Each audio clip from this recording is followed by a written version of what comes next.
Okay, then we'll get started. Welcome. My name is Andrew Thomas. I am the director of the Ticketing Professionals Conference, and ably here with my good friend Paul Twynham, who's going to in control of the slide. So he's just going to move a slide on now. There's the two of us on screen now. As I say, I run the Ticketing Professionals Conference. And I've known Paul for a number of years. We've been through a number of times working together. So it's great to have him on here to talk about venue management systems and some of the myths that surround them. If you're one of the few people that haven't used Zoom webinar before, any questions, comments, get them in the Q&A box down at the bottom, and we'll get to those as we go through. But I'd like to hand over now, just to set the scene. This session, by the way, it's not a demo. Paul does work for Crestcat. It's not a demo. It's more kind of a session of us going back and forth on a few kind of key issues that kind of get confusing around venue management systems. So we hope to tackle some of those issues of misconceptions today. But Paul, I'm going to stop talking and hand over to you, sir. Thank you. Great to see you again, Andrew, and appreciate the invite to this. Hopefully, we can go over those myths and get some people some clarity.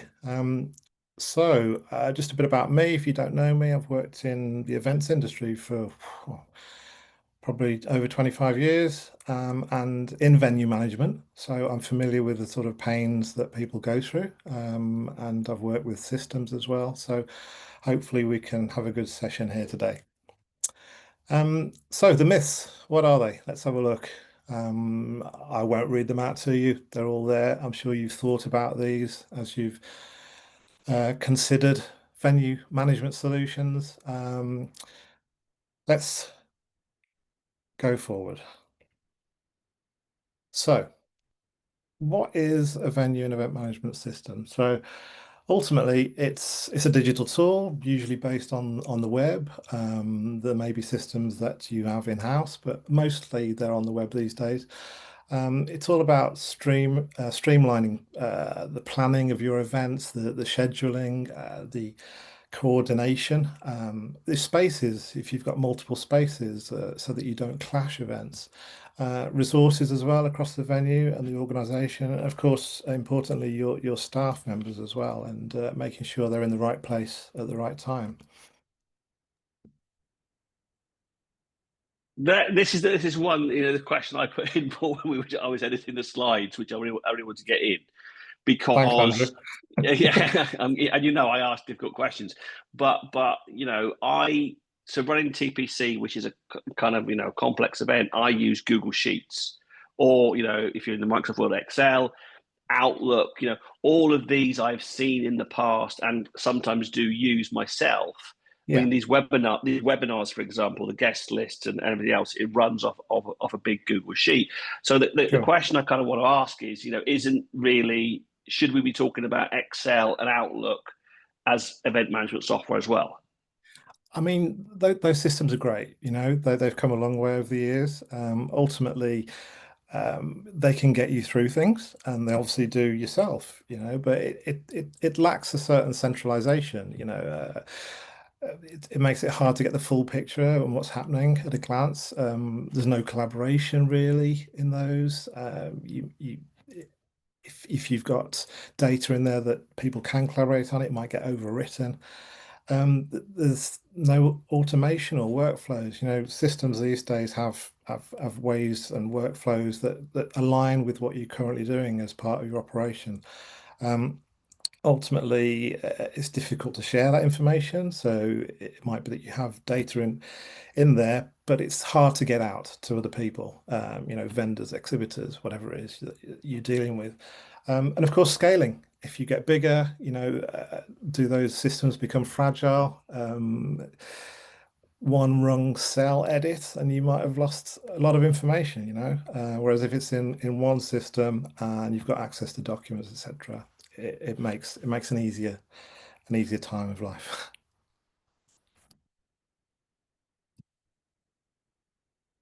Oh, right.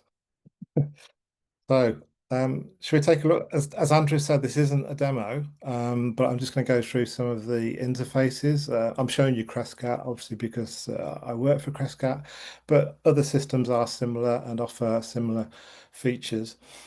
Um, Generally, it's good to have a system that's familiar. So this looks very familiar to normal calendars that you might use.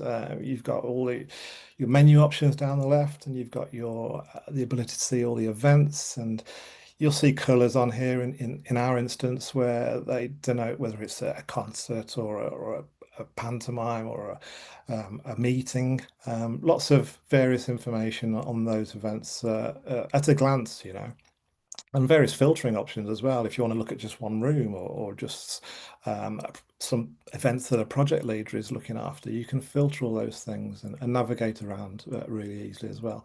And as I said, a lot more aligned with what you're doing. So if you want to add an event quickly, we can just quickly add an event like so and put the basic details in. And then you can work from templates and it will add specific data. So if we look at the type of things that a template might capture, it might have the stages of the event. So from hold to pencil to confirmed and notify people along the way, part of your team.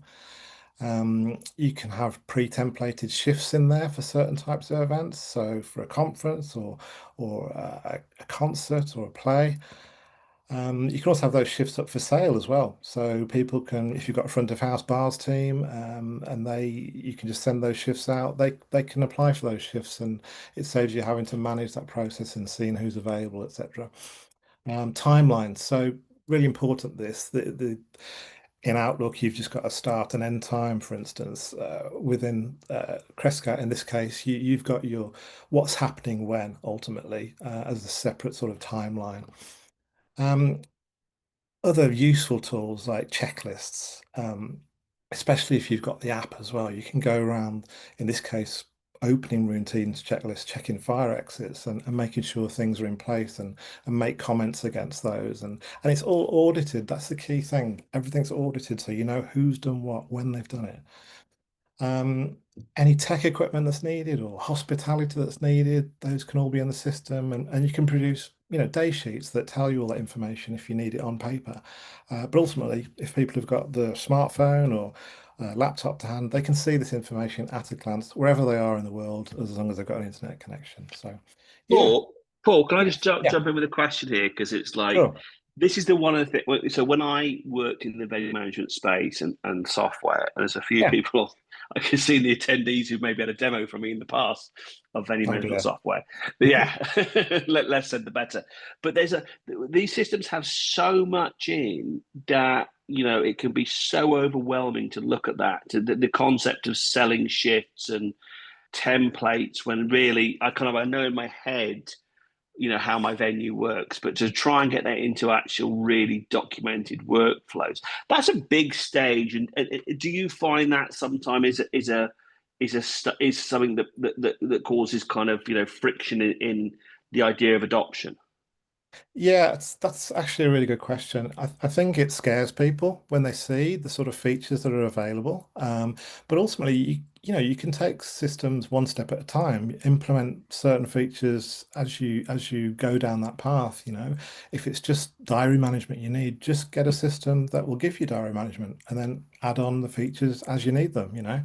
Ultimately, you should be in control of what you need, and you shouldn't have to try and make use of features that you've paid for but aren't using.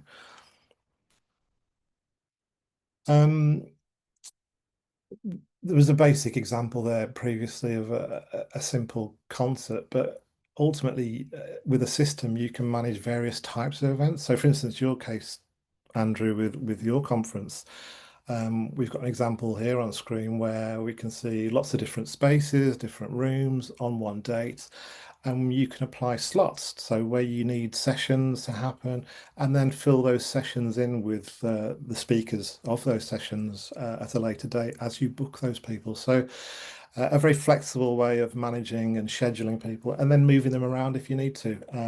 Very visual, I think. Um, So, Yeah, well, I mean, I put this again. So so you've put this one in again, haven't you? Yeah, I put this you're a one bit in. sneaky, Andrew. Sorry, I've been editing away while we were having a coffee break earlier.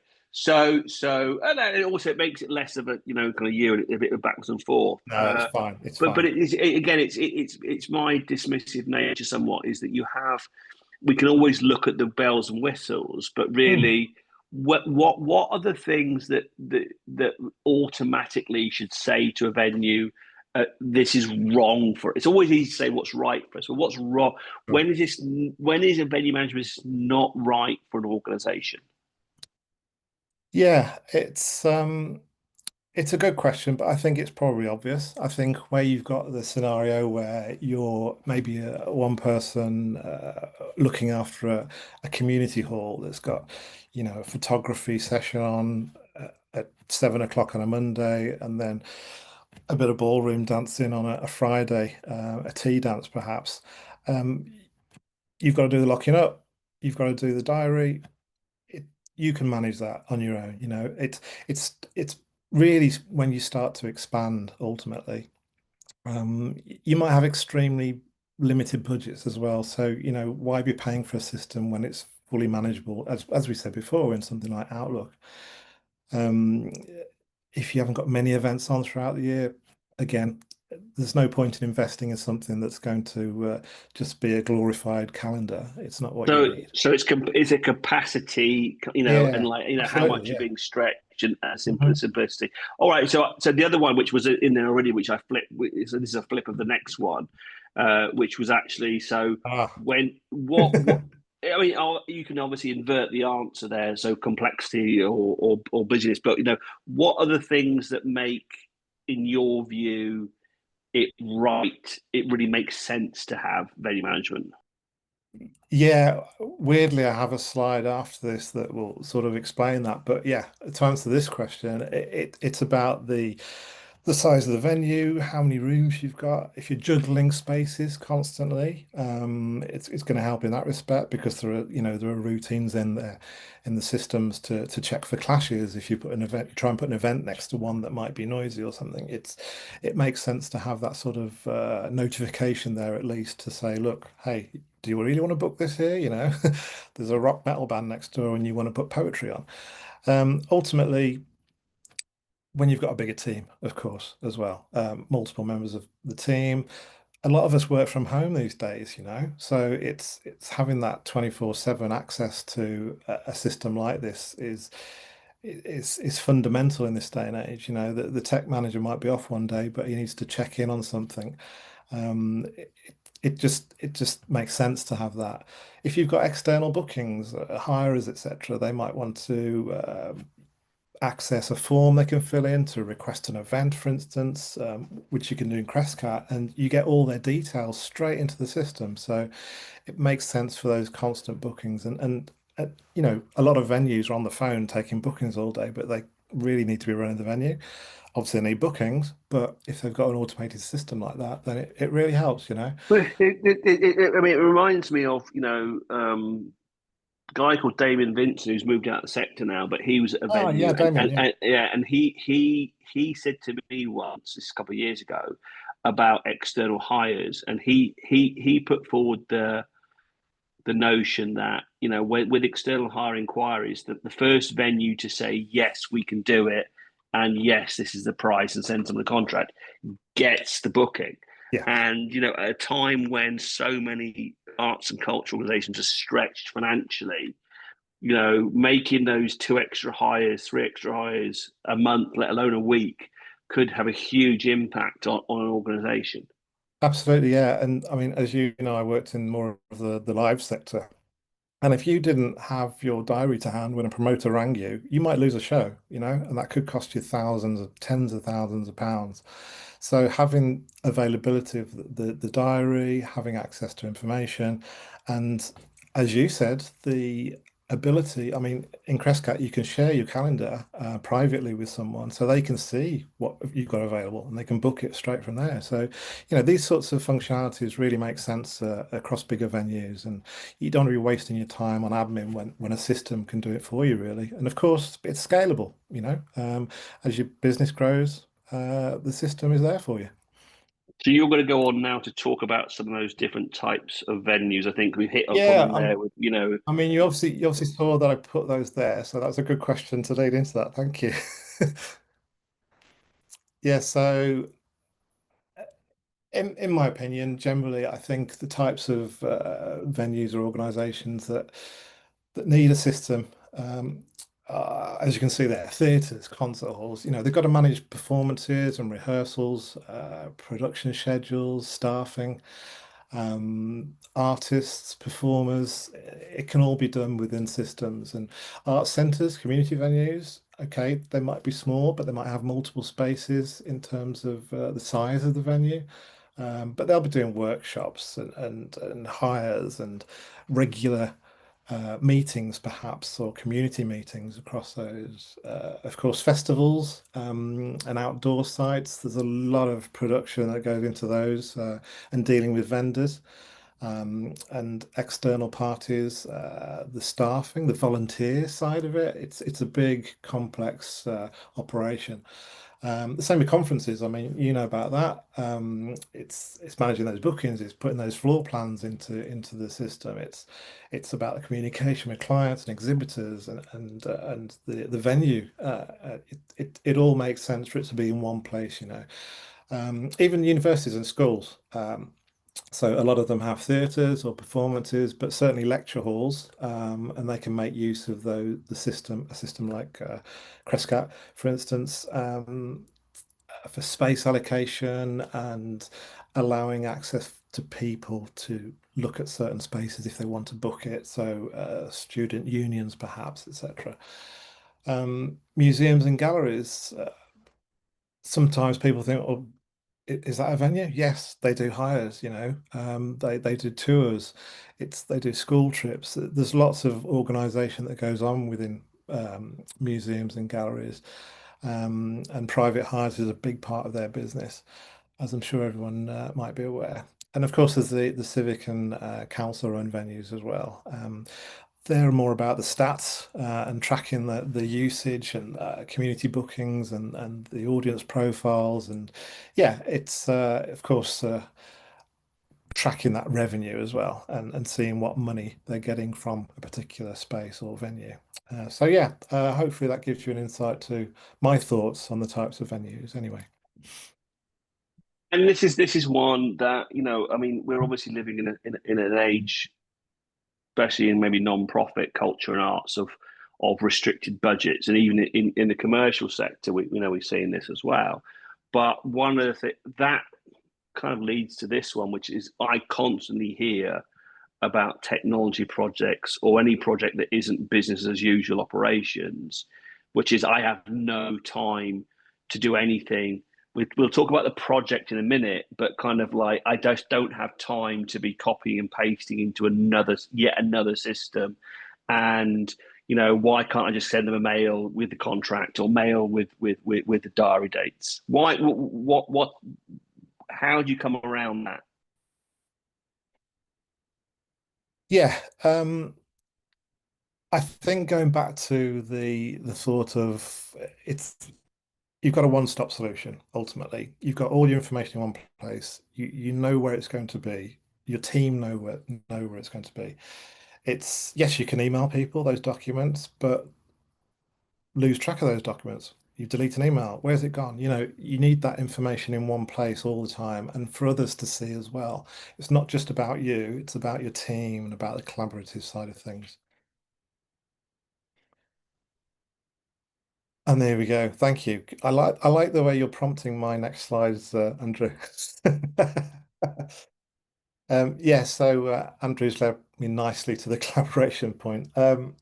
Ultimately, your team is important. They want to feel part of the team, part of the process. It's with systems like Crescat, for instance, you can share any details you need to, specific details or only certain elements of the system with your teams, with individual members, and even with external parties as well. So the promoters or the hirers, they can have access to input information in a live sense. So keeping people on board with the system within your team, giving them access, giving them the right training. I think it's really important to have that collaborative aspect, that joint up effort, shall we say.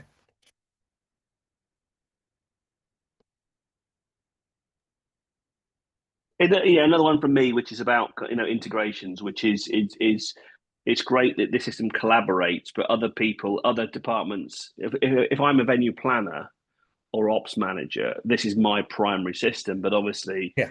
box office system, finance. There's all these other systems. So it's great that we've got a system up to date. But how does this all link together in the organizational structure? Yeah, nice segue again. Thank you. Ultimately, yeah, systems these days should have what we call APIs, where the data within them can be extracted or data can be pulled from other systems. And we're talking about things like websites, you know. So if you've got event information in your system, why double up on copy and pasting or getting someone else to do a job when a system, your website, can pull that information from, let's say, Crescat? It just makes sense. The ticketing systems, so two-way flow of information of ticket sales, for instance, that can help. Even building management systems. So if you've got heating management systems, the heating system can look at Crescat or any system with an API and grab those event times so it knows not to put the heating on when there's no events in there or maybe an hour before. And that potentially will save you money across the board. External calendars, for instance, you can connect things like Outlook and Google Calendar, or get a feed from your system into those standard calendars. And of course, accounting systems, that's a crucial one.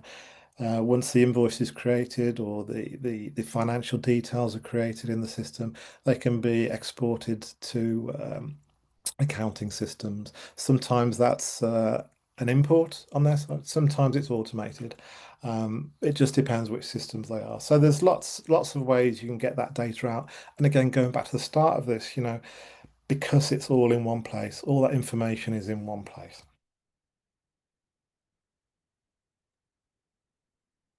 So this is the big one. I think I touched on time a little bit in the last kind of question or provocation, but you know projects. I run a lot. I'm running some now actually for cultural organisations. Projects are where things can fall down because it's not done in the right way. So can you just talk a little bit of experience wise throughout your whole career about what makes a VM project go well or go bad, and also a little bit about justifying the cost. And before you answer, we've got another couple of points coming up. So if you've got any questions, pop them in the Q&A, or points to make, put them in the Q&A, and we'll get to those in a minute. A few of them coming in already. But so Paul, what makes a project go well or bad, and also how do we then take what you or anyone else vendor management wise, how do we justify that cost back to management? Sure. So, I mean, let's start with why it might go bad. I think a project needs good leadership. There's got to be someone in charge of that project, and collaborating with the supplier in that sense. So maybe a champion, but also it needs the buy-in from the individuals that are going to use the system, that are going to be trained on the system. If they're not on board, it's going to make that project bad ultimately. It won't flow as you want it to. People might not turn up for meetings, etc., etc. I think as well, trying to do everything all at once, and thinking, oh, I've got a new system. I can do this. I can do that. I can do that. I think that overwhelmness is a problem. As I said before, if I think people should start off small and then build the system as they need to, and what their requirements are, and rather than putting it all into a few weeks and building a system that they might never use, it's ultimately about the small steps. and building a system that's good and right for them. Again, if they don't get training or support, if the supplier doesn't offer it or they don't pay for it, then that might leave staff to figure it out for themselves. Adoption can drop quickly in that sense. Poor communication. People might not understand the benefits of it. I remember I did when I used to do implementations, I did a session once, and there was one person there that was like, "Well, why should I learn this? Why do we need this?" And I remember showing him something that the system could do, and he was like, "Oh, so if I get that, if I do, that means I don't have to." And you could see his brain whirring away. Like he suddenly knew, okay, this might be good for me. And it's little wins like that will get people on board. Um, I think for a system to go well, as I said, it's the buy-in from people. You have to have a clear purpose from the start. Um, People need to know why you're implementing the system. So, is it centralized diary? Is it to reduce admin or improve team coordination, perhaps? Um, there needs to be strong, I said before, a strong internal champion. So someone that's going to um, be on board, sort of organize those sessions of training, perhaps. Be there for people to contact if they've got issues or they don't understand something about the system. So someone that really has learnt the system and knows all about it. Of course, you need good onboarding support as well from the supplier. Um, take advantage of any training sessions that you might get. A lot of suppliers have knowledge bases on their websites or as part of the system. And yeah, it's a good relationship with the supplier in that sense will help you with the project. Um, and I've said before, I think starting simple and scaling later works really well. Yeah, apart from that, a clean, structured setup, not overwhelming your system, not overwhelming your team, and just starting step by step, and taking Okay. advantage of the features as you apply them. Yeah. Okay. Brilliant, brilliant. I think we're going to come on to just some discussion now, and I think you've got a list of some of those myths from the start, just to put back up on screen. And if Yeah, sorry. people want There we yeah, go. if you want to head down into the Q and A and pop any questions in there for Paul or for me, because like I say, I've got quite a bit of experience in this back area, and it's something that's fascinated me for a long time. I'm going to dive into some of the questions we've got coming in now, Paul. So, which Okay. is first of all, this is from a theatre manager. Um, in your sorry, it's a long one. I'm going to try and summarize it a bit. Kind of basically, the crux of the question is, what is the one system that you think people get the most linking to? So you had that a slide about 4 slides ago about all different systems. In a theatre scenario, what's the one system you think has the biggest benefit linking venue management to? You mean with the websites and ticketing, Well, the no. So integration? with venue management, yeah, venue management system of all the other systems in the theatre, which is the one that people get the most value linking together with venue management? I think finance is a good one. I think website definitely, absolutely. It just saves that double entry of information. And some systems do offer the back and forth of ticket sales information, which can be crucial. If you keep an eye on those ticket sales, you don't have to log into another system. It can come through to the system that you're using. So yeah, I think Yeah, those are the main. yeah. I mean, finance is an interesting one. I mean, websites also, but a lot of people I hear say, well, my ticketing system already links to my website, so that's got that covered. But the Yeah, example of that course. I Yeah. always the good example I used to give was Chapter Arts in Cardiff in the UK, who used to have a car boot sale every month, I think it was. And that doesn't live in their ticketing system, so it was a manual thing. So, but when it linked to the venue, come on, VMS Exactly. they Yeah. used, so there are those all the poetry groups or tea dances that are not Mhm. ticketed, So it's giving that extra example. So that's Yeah, good. I mean, Yeah, good. ultimately, your venue management solution should be the one source of the truth, you know. Yeah, a good one. Good one there. Following on from that, another one coming in here, and if you have got some questions, please do pop them in the Q&A. In your experience, Paul, who is the political one? Who is the hardest team to get on board with a VMS? Um, Be do we have to political be now. Yeah. I think it's the people that may have been there the longest and are used to the way they work. Is that the best way of putting that? So Ultimately, is it we've always done it this way. We've never used yes. one Yeah, before. But is it more? Are you saying it's more of a mentality than a department? it is. And as the example I gave to you before about the guy that changed his mind as I was talking to him, he'd been there ages. He'd done the same job constantly. He didn't want change, you know. He just wanted to do his job and keep on doing it day to day. Why should he change? But as I explained what the benefits were of the system, you could see, as I said, his brain turning, and he's like, okay, this is going to make my life easier, you know. So yeah, I think it's that those people that have been there the longest, possibly, or maybe even people that have used other systems that and can't reconnect to a different system. I've not come across that, but yeah, it's an interesting one. Good question, actually. Okay, fantastic, fantastic. Last one here. So if anyone else has got a question, just squeeze in, get it in I now. feel like I'm on What Who Wants to Be a Millionaire. yeah, you can't phone a friend. So this last one, let's say, unless there's any more coming in now, the biggest positive, Paul, you've seen. Well, actually, they've said biggest positive. I'll add to that and say, can you give me the biggest positive you've seen of a VMS in an organisation?